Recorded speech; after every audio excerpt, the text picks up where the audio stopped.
21st Century Entrepreneurship with Martin Piskarik. I live in Colorado. I'm actually in a small town in the U.S. called Palmer Lake, Colorado. There's only 1,800 people in this town. There's no stoplights. There's like 7 little boutique restaurants in this little village, and I love it. And I've been up here for about 16 years now. And so I have my wife of 16 years as well next month. And I have 3 children. So I love that the most. I mean, that's why I do what I do, right? So, and the interesting fact about where I live is it's at 7,600 feet in elevation. So it's really high up. I'm kind of between these 2 mountains, and it snows. It's every year I've lived here. It snowed in May and in September. And last year in 2020, it's the worst year ever, right? It snowed in June. And I mean like June 10th, it was snowing. So it's beautiful. It's a beautiful area, but it's kind of unique. It is. And you guys like to eat a lot. I mean, 800 people and 7-8 restaurants. So, well, it's like everyone so we're right between 2 bigger cities, Denver and Colorado Springs. So a lot of people come from those bigger cities to our little village on the weekend because we have this little lake here, right? And so these restaurants are a popular place for people to go on the weekend. And before Colorado, what was Michigan? Michigan. I was born and raised in Michigan. I've actually been in Colorado for 27 years. Been only up here in Palmer Lake for 15, 16 years. So I moved here in 1995 when I was 21 years old. So everyone can do the math now, how old I am. But yeah, I moved out here. I grew up there and met my wife out here. And so just stayed in Colorado. And it was a great place to be as a young person and still is. So it's, everyone in Colorado is very into hiking, mountain biking, snowboarding or skiing. We have paddle boards. Like it's an active lifestyle in Colorado. Any similarities with Texas or California? So is it IT oriented or? A lot of people from both of those states moved to Colorado. Oh, really? So Colorado has the mountains. So it's these beautiful mountains. It's the Swiss Alps of Europe. It's here in America. So it's Colorado has all the mountains. It's the ski towns, the ski villages and things like that. But in Denver, it's a very big tech sector as well. So we have a lot of technology companies based there, a lot of growing smaller startup culture starting there. And where Colorado Springs, we're right between the 2. A lot of younger people moving there. So it's, in Colorado Springs, you're at the base of this very famous mountain called Pikes Peak. And there was a song written about Pikes Peak, America the Beautiful is the name of the song, right? And in that song, it talks about Purple Mountain Majesty. And that is written about the mountain, Pikes Peak. When this woman first saw this mountain, she was just stunned by its beauty and wrote this song. So it's pretty cool. So it's a beautiful place to be.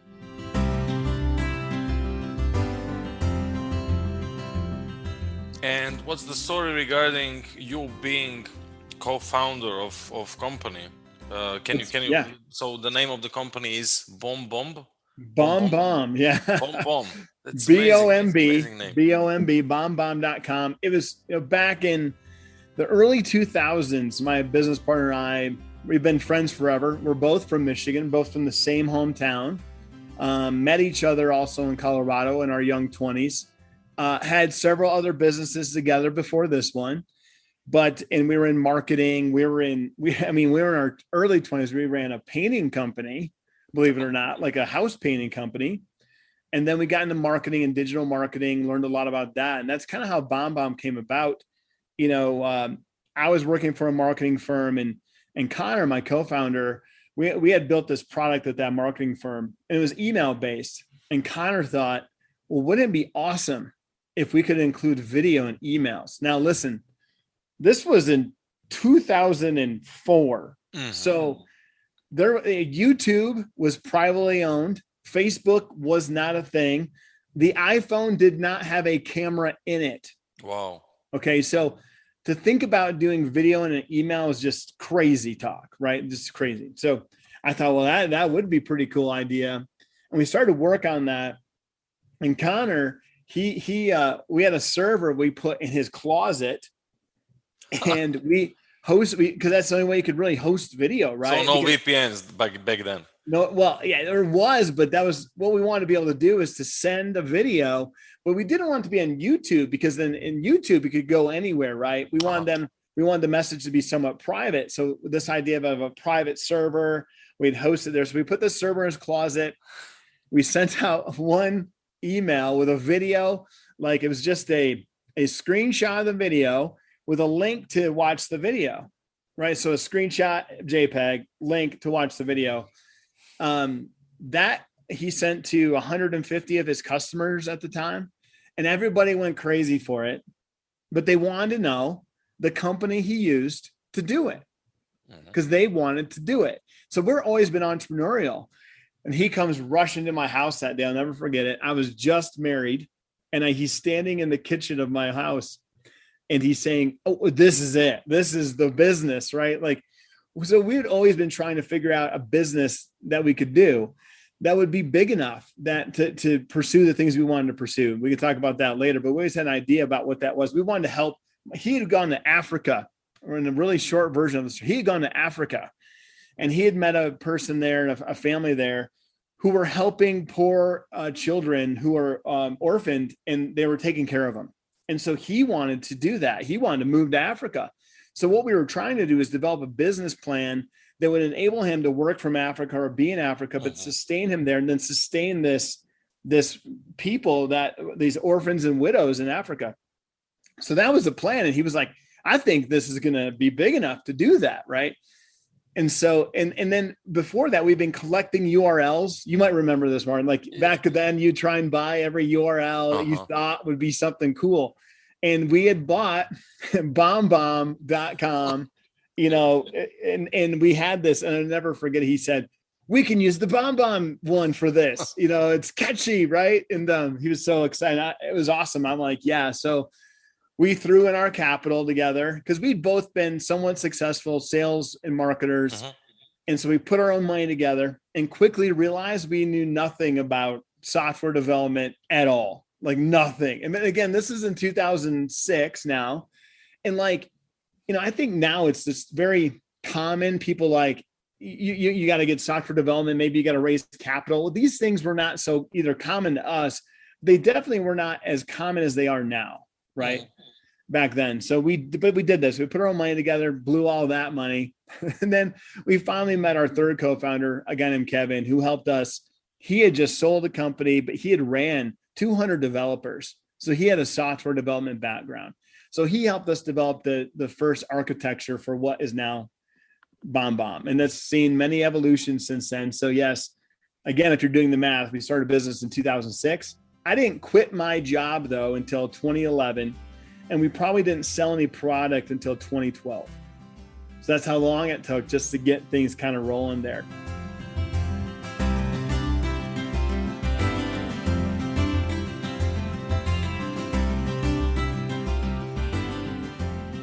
We were so early with this idea, and frankly, we still are. The idea of video, many people are just coming into it now for the very first time. Realizing it like this. I mean, when they think about video, I think they think about marketing through video. And what we like to think about is relationships through video. There's a key difference there, right? So yeah, YouTube, commercials you might see on television. There's all kinds of video content out there, but most of it is marketing based, content based.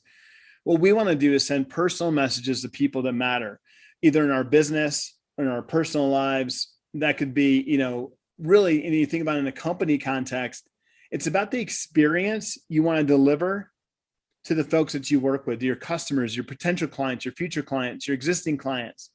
I think that the big differentiator for most companies is going to be their people, but we do a bad job now with all this technology that we have, getting our people forward. I think we always lead with the technology, right? We lead with text, email, text, LinkedIn messaging, it's text on my phone. it's very text forward. And I believe that removes some of the best characteristics of human beings, which are, I'm better face to face, man. You are too. I know you are, because we just met minutes ago, but humans are usually better when they meet in person. Would you agree? Absolutely. And I just think that we're hiding more behind technology than ever before. And then we've replaced even now it's not even humans in technology, it's bots in technology, right? So it's bots with that messaging. So we've seen this proliferation of messaging. It's gotten more and more and more. How do we now bring humans back to the center of our communication? That's what we call it, human-centered communication. Okay, and that's our point of view, that we believe humans are better when they're face-to-face, and their relationships matter in business. And so we want to enable that to happen through our technology. So that's the story of BombBomb. That's how we got here, why we believe what we believe.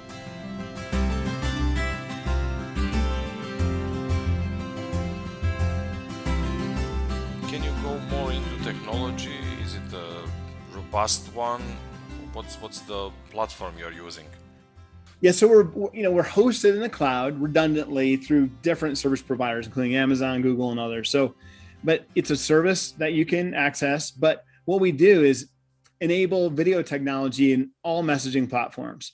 So, because what we want to do is help you be face to face with more people more often, so that you can build relationships with those folks. That again, so we can talk about it in a sales process. We can talk about it in maybe a customer process. So it's an existing customer process, but let's talk about it in terms of like selling, right? So maybe if you're an entrepreneur or you're listening to this, you're a salesperson, right? No matter if you're the only person in your business, or you're the 5th or you're the 100th, you're still one of the chief salespeople in your business. So I think that, again, you're better when you're face to face with people. And I think a lot of how we grew BombBomb was through networking, shaking hands, meeting people, sitting down. But what we found is with video, you can collapse the time that it takes to do some of those things, right? So maybe I don't have to get on a plane for you to feel like you met me, but I can send you a video and say, and I did it to you, Martin, right? When I found out I was going to be on this podcast, I sent you a video. I said, hey, Martin, how you doing? Darin Dawson from BombBomb. I just want to tell you I'm excited about being on the podcast with you. I'm really looking forward to it. I just wanted you to have a face with a name, and look forward to meeting you in a couple months. I think we booked this, a while ago. And so then you got to see me, kind of knew what I look like. And then you sent me one today, and I got to see you and know you a little bit more. I think this is how relationships begin. If you were going to say, if you're starting a business, you're probably maybe going to networking events and you're trying to meet people. What do? Are you texting them? Are you walking up and holding a sign? No, you're walking up and you're shaking their hand. You're asking them, where are they from? Do they have a family? These are the ways that people build relationships. It is through human connection. And I just don't think text does a very good job of doing that. And so we want to enable that through video. And so again, if it's on LinkedIn, you can use BombBomb there. If it's on email, you can use BombBomb there. If it's in Facebook Messenger, you can use any place, basically Outlook, Gmail, any of these places, your Salesforce, some of the other CRMs that you might be using, you can use video in those contexts to make those messages you're sending more personal. I think a lot of times right now, what we're doing is we're trying to personalize everything that we mass send, right? I mean, do you get a lot of you get a lot of email, just the solicitation email, right? Like people are soliciting you for business. So yeah, when I get off this call, I'll go to my inbox or my LinkedIn, whatever, and I'll have a ton of stuff there, right? Let me ask you a question. Do you believe that humans are sending that? Or do you think that robots or like machines are doing that now? Who knows? 50-50, maybe 50%. At best, right? So yeah. A lot of times software, it might have a person's name, but you don't feel anymore that person actually sat down and created that message for you, right? Like we don't believe that anymore, I don't think. And so when that happens, it makes it easier to ignore you, right? Mm-hmm. So let me illustrate this. So what we're doing is we're creating messaging, but our salespeople are people that work for us, they're not creating it. And then we're mass producing it on a huge scale and sending it to like 1,000 people. and we're hoping someone responds to it. I think the problem with that is everyone knows now that a real person didn't create a real message for a real person, right? Mm-hmm. And so then what happens is it's easy to ignore it. If I thought you actually sent me a message, I might actually take the time to respond to it. I still might not, but don't you think your chances to be responded to are higher if I thought you actually took the time to do it? Right. Absolutely. Mm-hmm. I think it makes it easier to be ignored, right? It makes it easier to be ignored now more than ever. And everyone's doing this. There's a saturation of everyone doing the same thing. So now it's just like, I'll get all these emails. I'll go click on one and then shift, delete. I just delete it all.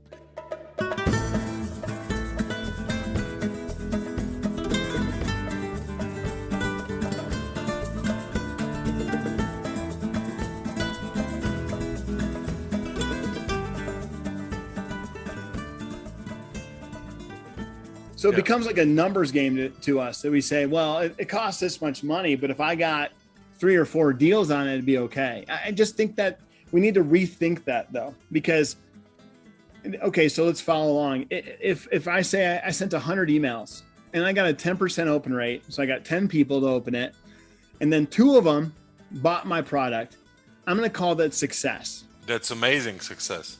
That's amazing. Good. For today, that's great. But think about it.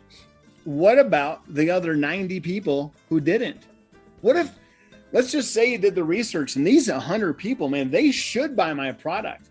And if you're just and let's be honest, in an email sequence, you're probably 6 to 15 emails that you might have sent that 100 people to really get that 10% open rate. That'd be phenomenal. And then 2 people to buy out of the 100, and you'd say that's successful. I think everyone would. But what about the 90 people who don't like you anymore because you've been, soliciting them and you're not? Why are we doing this when we could?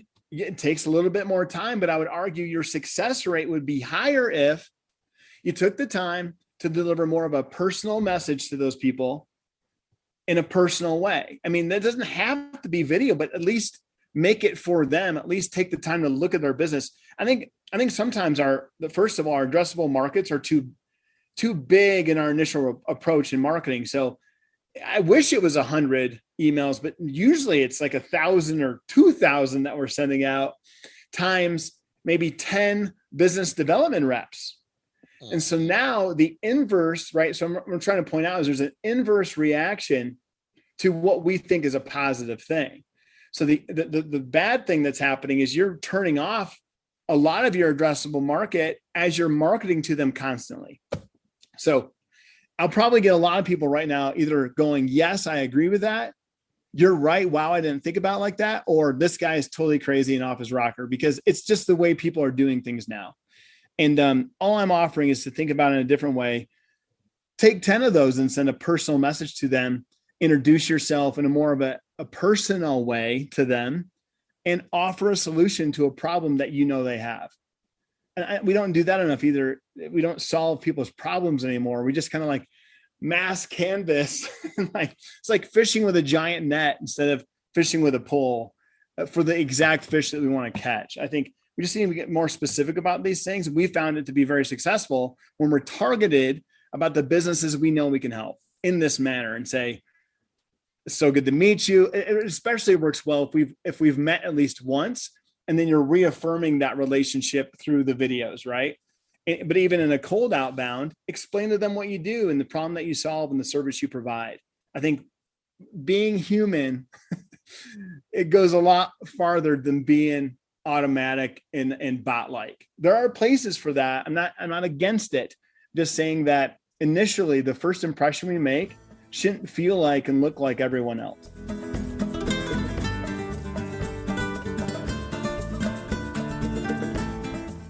And regarding the Google score, your email system, do you have good results? I suppose you are not going into junk. Correct. Well, here's the deal. For us, what we're doing is we're actually sending through Gmail. So sending through Messenger. So the delivery is as good as your reputation is. Okay. Right. So my URL. Correct. My reputation. Not Your yours. reputation is writing that. So when I sent you a video, I sent it through my corporate Gmail account, or you can send it through your corporate Outlook account, right? So it's delivered. It's not a mass email.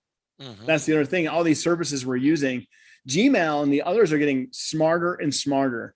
And so it'll say in the header, it will tell me if this was an email sent to more than one person. It'll tell me, and it makes me, again, it's just making us all easier to be ignored. And I think there's now beginning to be a diminishing return to this saturation of communication against it's you're a customer of someone, but you're actually a customer of like 100 companies and they're all using the same tactics, right? And so how are we going to break through the noise? The noise is louder than ever. It's noisier than ever. We have got to find a way to desaturate or de-escalate the amount of noise that we are all producing. The term I like to use for this is digital pollution. Oh, right? yeah. Think about the ocean. So if you're super conservative or conscious about conservation and you're tired of using plastic bottles or whatever it is, think about it that way when you are just blasting email and text messaging. And, as I've been on the call here, 2 robocalls, probably trying to sell me something. And that's the other interesting thing. How many times do you answer a call that you don't know the number anymore? Almost never, right? It's got to be, I got to be sitting on a beach with just nothing else to do with my time, but to answer a random phone call.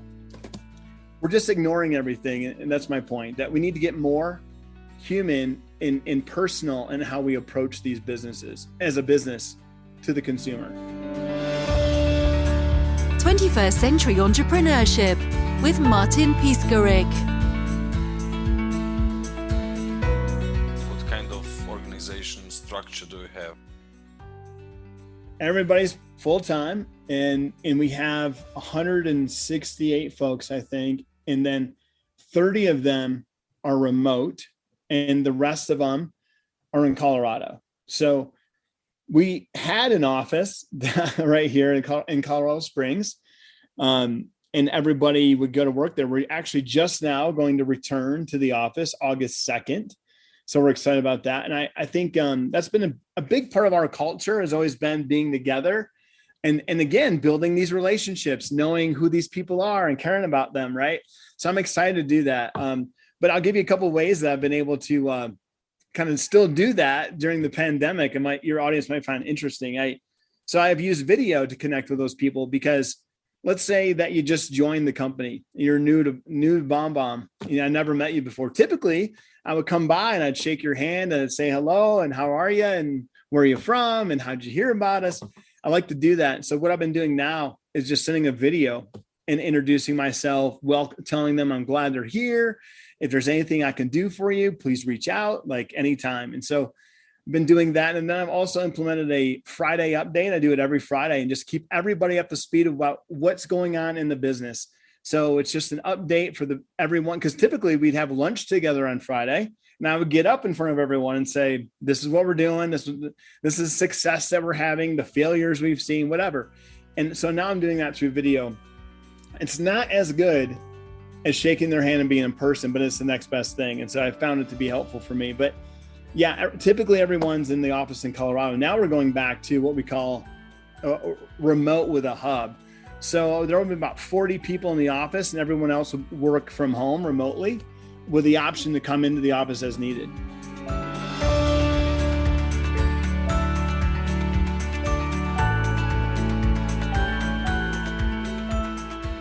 So you're obviously very successful and you have great energy. So if you can share your daily routine, your mindset for all future entrepreneurs, young entrepreneurs, people that want to go into that direction. Yeah, So I'm very regimented and I have been for a long time. So every morning I'm up at 5:30 and I work out for 45 minutes. I mean, that's 4 times a week. I work out 45 minutes. Then I go into reading, meditation, prayer. I'm a Christian, so that's my religion. That's where I practice. I do that. And then I spend time with my family. So I'm the one that I get the kids going to school in the morning. I think that's important too. I don't want to be that checked out dad that's just building the business. They're number one to me. So I get to do that. And I love doing that. But then I'm at work at 8:15. So that's usually at my desk. We start out every day with a stand up with my executive team. That starts at 8:35. And by that time, they have all had stand-ups with their teams. So it's kind of like a roll-up. We kind of just go around. It's with 12 people, actually. And we talk about what's going on in the business every day. So we look at the numbers in the morning, look at every number, look at all these key metrics. And then we go around the horn or around the group, the Zoom, right? And we say, what did we do yesterday? What's our number one priority for today? And what are we grateful for today? That's very important, I think, to start the day with gratitude. I believe as a leader that I set the tone for my team for that entire day. And that's what I tell my leaders, that they set the tone for their teams and on down the line, right? So everyone in the business gets to stand up every morning, and that rolls up to mine. And we say, what did I do yesterday? What's my number one priority for today? And what am I grateful for? I love that what's the priority for today, because it holds everybody accountable to what is important. And then I can hear you say that. And it's kind of like a peers, all your peers hear you say that.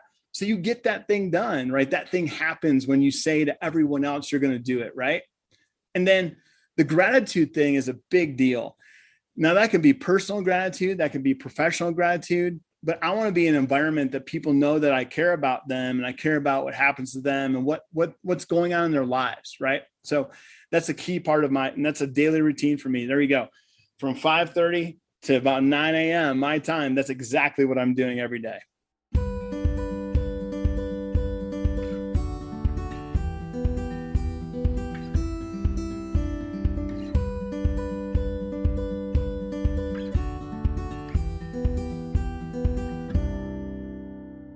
For anyone wanting to become part of your family, is there any peer-to-peer relationship or any kind of way of starting doing business with you?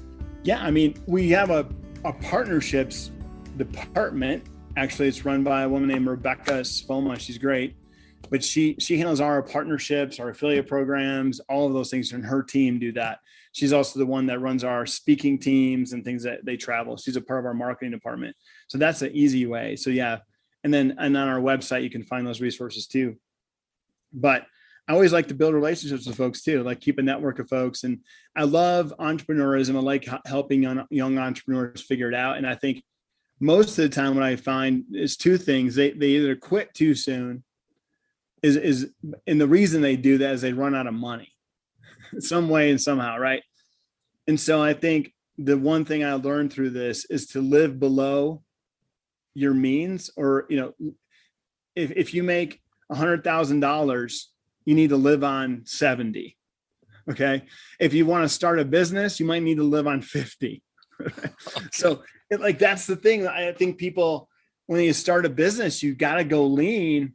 Otherwise, so we've never taken any kind of venture capital either. So we've bootstrapped this all the way. Now we're cruising near $30 million in revenue. So to do that, you have to have a mentality that's like, I'm going to be lean about this. And so my best advice is that just don't go buy a brand new car if you just start a business, or if you have a brand new car, you might have to sell it.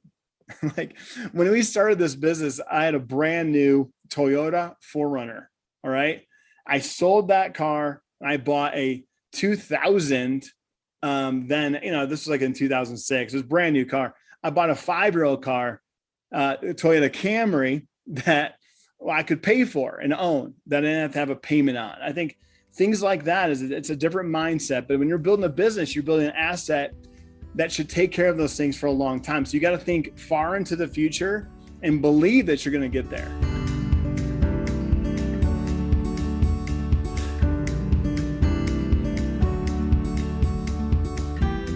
So I think one of the key things too that we found in the business as we were growing it was the idea that we needed core values. So if you're thinking about, or you're in the midst of building a business, or maybe you already have one, but you do not have core values, which are our flexibility, fun, service, relationships, and humility. Those are the 5 that we have. I think that's really important because we built our team around, when we interviewed folks, about what do they think about these core values? What do you think about the core value of relationships, or the core value of humility, or the core value of service, or all these things, right? And so it kind of forms the culture you want, and the people that you want to surround yourself with. And these could be people from all races, religions, doesn't matter, but they tentatively have to agree that relationships matter. You can tell from what I'm saying that I'm pretty deep believer that human connection is a big deal, and relationships are important parts of building businesses and everything else. So if you don't believe that, you're probably not going to work out in BombBomb, right? The best thing that we did is develop the team along the way and hire people for the core values. And man, I have people that are far smarter than me. I'm good at some things, but they're better at others. And finding out where you're weak and where you're strong, and hiring your weaknesses to compensate for that, and then building a leadership team around that. And I think for me, I'm really a sales and marketing person. So I knew I needed a salesperson that thought about sales like I did. They don't have to think like I do as far as a worldview, but they have to think about sales like I do, right? Like the tenets where I believe there. Marketing too, I think that's the thing that is close to my heart. I have beliefs around what I think marketing should be and it shouldn't. If we disagree about that, it probably won't work. Again, this has nothing to do with like your belief system. It has to be how you think about these tactical principles in business, right? But in customer success, in product and development, I had no experience in some of those. And so I really saw other people who I thought did have expertise and hired them. So I think that's a critical piece too, is develop a culture around core values and develop a team around your weaknesses, right? So, and I know we spend a lot of time together. I appreciate it. And if anybody's interested in understanding more about what we're doing and how to check us out, we're at BombBomb.com. That's with 2 B's in the middle, BOMB.com. And I'm easy to find on LinkedIn. It's one of the easiest places to connect with me. Just my only request is it doesn't have to be a video, but send me a personal message, not just a boilerplate one that says, hey, I heard you on the podcast, or whatever it might be. And I would definitely reply to you. So I just really enjoyed being here. It's been great. Thanks, Darin.